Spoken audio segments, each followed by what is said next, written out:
नमस्ते दोस्तों, आज अपन खंडेलवाल कम्युनिटी के एक बहुत जरूरी बात पर चर्चा करेंगे। 4 दिसंबर को खंडेलवाल टेक्निकल डेवलपमेंट कमेटी ने उज्जैन में एक प्री मीट रखी थी 22 दिसंबर को होने वाले बड़े विवाह परिचय सम्मेलन की तैयारी के लिए। ये कोई आम मीटिंग नहीं थी। हमारे समाज में शादियों को लेकर जो असली दिक्कतें आ रही हैं, उन पर माता पिता ने खुलकर बात की। उज्जैन खंडेलवाल वैश्य पंचायत के अध्यक्ष श्री गोविंद खंडेलवाल जी ने कुछ बहुत ही चौंकाने वाली बात बताई।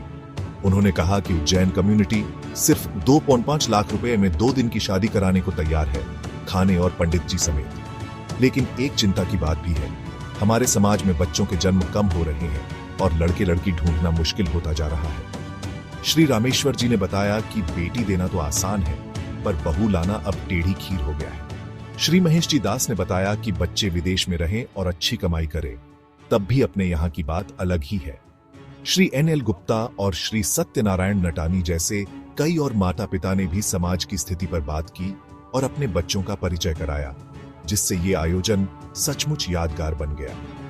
इस कार्यक्रम को संचालित करने वाले डॉ. अशोक खंडेलवाल ने इसका उद्देश्य साफ किया, इन मुश्किलों का हल मिलजुल कर ढूंढना।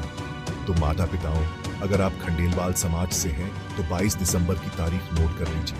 आइए एक दूसरे का साथ दें और अपने बच्चों के अच्छे भविष्य के लिए मिलकर काम करें। इस जरूरी मौके का हिस्सा बनने से चूकिए मत। मिलते हैं वहां। और दूसरे समाज की लड़कियां हमारे समाज में आने का प्रतिशत 20-25% ही है। हमारे अभी जब हमने लोकल हमारे युवा परिवार ने एक कार्यक्रम किया था, तो उसमें 54 एंट्री थी, 43 लड़के और 11 लड़कियां। हो सकता है 5-7 लड़कियों ने नहीं दिया हो, तो फिर भी डिफरेंस बहुत बड़ा है। आज आप सब यहाँ वरिष्ठ बैठे हैं, हमारे सत्यनारायण जी, महेश जी, रमेश जी, NL गुप्ता जी, महेश भैया पीछे बैठे हैं, अशोक जी, कैलाश जी, मतलब ये अशोक जी, मतलब उधर पीछे ओम जी माची वाले, मतलब एक जसूरिया जी बैठे हैं, मुकेश जी बैठे हैं, मंडी जी मेहरवाल बैठे हैं। आप ये देखिए कि हम इन परिस्थितियों से कैसे निपटने में सक्षम हैं। जैसे अभी बहुत सारी बातें चल रही हैं, बटेंगे तो कटेंगे, या इस प्रकार की जो चर्चाएं चलती है कि आप करोड़ों की संपत्ति इकट्ठी कर लेंगे, अरबों की संपत्ति इकट्ठी कर लेंगे, पर जब कोई उसका उपभोग करने वाला या उसकी रक्षा करने वाला या उसको संभालने वाला नहीं हो, तो उसने एक सिर्फ जवाब दिया कि मुझे अपने समाज में, मैंने कहा तुम्हारे समाज में तो बच्चे बहुत सारे शराब पीते हैं और ये और कितनी बड़ी अच्छी बच्ची हो, तो बोले भले ही हमारे समाज में शराब पिए या मारे या कुछ, उनको शादी समाज में नहीं करें। यह संस्कार उन्होंने, मतलब उस समाज को जिसको आप कभी, उन समाजों को जिनको आप सोचते थे कि यार ये तो ऐसे हैं जिनसे बातचीत करना नहीं कर सकते थे, जहाँ आप सोचते थे कि यार ये कहाँ है और कहाँ आप खड़े हैं, कहाँ हम खड़े हैं और कहाँ वो। तो ये जो बदलाव है, बस हम शिक्षित होकर के और अशिक्षित हो गए, इसके बारे में हमको सोचना कि क्या वास्तव में हमने जो एक बड़ा अच्छा उच्च शिक्षा बच्चों के लिए अपना सारा जीवन लगा दिया और तैयार किया, तो हमने अच्छी पौध तैयार कर दिया उन समाज में पौधा। 5 साल के अंदर में समाज के अंदर के अगर आपको बात बताऊंगा ना, तो आप 100% है। मैंने उज्जैन के समाज में भी बात करी, 2-3 परिवार में है लड़कियां यहाँ पर भी, उनका नाम नहीं लूंगा। लड़की से बाप की बात होने में साल भर हो गया, पूछने के लिए बेटा तू शादी करेगी कि नहीं, यदि भी लड़का पढ़ा लिखा, साल भर में लड़की से बात नहीं हुई आदमी पिताजी की। उज्जैन का किस्सा बता रहा हूँ मैं आपको। ऐसे यहाँ 3-4 है और कई ऐसी लड़के लड़कियां भी हैं उज्जैन के अंदर जिनने अन्य समाज में शादी भी करी है और प्लस अपने समाज में भी करी है, और आज उनका रिश्ता भी। मैंने अपने बालक को जो शिक्षा दी ना, वो शिक्षा दी है कि मेरा बालक बाहर होने के बाद भी न तो तंबाकू खाता है, न बीड़ी पीता है, न किसी प्रकार का नशा करता है। क्योंकि मैंने एक बहुत बड़ी गलती करी कि अपने बालक को छूट नहीं दी। अगर मैं उसको छूट दे देता तो वो सब काम करता है, पर नहीं करा। मैंने अपने बालक को जो 8 साल का था, एक था 11 साल का। मेरी मिसेज की डेथ हो चुकी थी 2001 जून में। मैंने उन दोनों बच्चों को पाल के आज दोनों बच्चे इंजीनियर हैं। एक सीएन साहब के हाउस में है सर्विस में, एक हांगकांग में। उसकी शादी भी मैंने वैश्य समाज में की। मैं वैश्य समाज को ज़्यादा समाज के लोग देख लिए। एक समाज वाला मेरे से बोले कितना कमाता आपका बालक वहाँ पे? मैंने क्या 2.25 करोड़ रुपये कमाता है हांगकांग में। तो बोले इंडियन करेंसी कितनी हुई? मैंने क्या उसकी 60 लाख रुपये। तो बोले कम पड़ती है 60 लाख, घर कैसे चलेगा? ये समाज का बता रहा हूँ मैं आपको।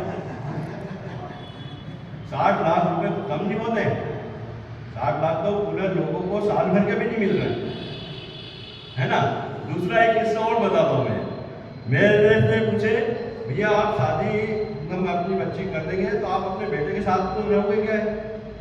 तो मैंने कहा मैं अपने बेटे के साथ क्यों नहीं रहूँगा? मैं तो आपकी बेटी ला रहा हूँ, बेटा नहीं ला रहा। मैंने कहा आपको रहना क्या साथ में उनके? मैंने कहा मंजूर है वो भी मेरे को कि आप लोग दोनों साथ में रहें, पर आपकी लड़की जो है उसके साथ में मैं रहूँगा। आपकी जो लड़की है उसके साथ में मैं रहूँगा, उसके साथ में रहूँगा। आप मेरे बेटे के साथ में रहते, मैं आपकी लड़की के साथ में रहूँगा। ऐसे कई उदाहरण मेरे साथ 5 साल के अंदर हुए। 5 साल के अंदर समाज के अंदर की बता रहा हूँ मैं आपको। अभी एक ताजा उदाहरण परसों के दिन का ही मैंने जयपुर के अंदर कोटा के अंदर की लड़की देखी। कोटा के अंदर की लड़की देखी कि थोड़ी हेल्थी वगैरह, तो मैंने उनसे बातचीत करी। तो बोले आप लड़के को यहाँ लाएंगे, इंडिया में आएगा? बिल्कुल आएगा, क्यों नहीं आएगा? मैंने कहा हम इंडिया के लोग इंडिया में ही रहेंगे, बाहर नहीं रहेंगे। पर सर्विस क्या है कि आजकल के बच्चे जो पढ़ लेते हैं ना, तो जितनी भी IT क्षेत्र जो है वो सब विदेशों का है, इंडिया का नहीं। इंडिया का तो अब शुरू होने वाला है। आप जितनी भी IT कंपनी देखेंगे यहाँ पे सब फॉरेन की, उनका यहाँ पे वो है ब्रांचेस। आज मेरा बच्चा भी HSBC कंपनी में सॉफ्टवेयर इंजीनियर है, ऐसा नहीं छोटा मोटा कोई काम कर रहा हो। बोले वहाँ रहेगा कैसे? रहेगा क्यों नहीं रहेगा? कई चीज़ें मेरी हमेशा कई बात होती रहती थी। वो तो आप इनसे कैसे कैसे किस्से मैंने आपको सुनाए, आपको बताया, फोन पे भी बात कराई कि देखो आप सुनो किस्से इनके। ये समाज है, समाज के अंदर अगर जब तक अपन समाज के लोगों को बच्चों को नहीं देंगे समाज के अंदर तो नहीं होगा। ये छोटे मोटे जितने जो प्रोग्राम होते रहते ना, मैं लड़का क्या करता है वो बताने के बाद फिर आता है वो पैकेज पे। सामाजिक या पारिवारिक बैकग्राउंड नहीं देखते हुए पैकेज पे आता है, तो उसका पैकेज क्या है। तो अभी तो बच्चा मेरे पास सिर्फ अभी मेरी छत्र छाया में ही है, गाँव महाकाल की कृपा से। और जब तक उसके बच्चे शादी लायक हैं, बच्चे सब ने एक ही स्वर में बोला था कि हम आएंगे, जरूर आएंगे। आज उपस्थिति अपने सामने। तो धारणा लोगों की क्या है कुछ समझ में नहीं आता। करते तो सब हैं कि नहीं समाज के काम में जाना है और बच्चे का संबंध के लिए अपने को चर्चा भी करना है, लेकिन रिजल्ट हमारे सामने है। मैं कई परिवारों को विशेष रूप से व्यक्तिगत रूप से भी जानता हूँ समाज के, बाकी उनके बच्चियों का या पोते पोतियों का को तो उनको देखने का कभी काम हमारा हुआ ही नहीं। वो समाज में आते भी हैं तो चले भी जाते हैं, तो पता ही नहीं लगता है कि कौन किसके बच्चे हैं, कौन किसके पोते पोती हैं।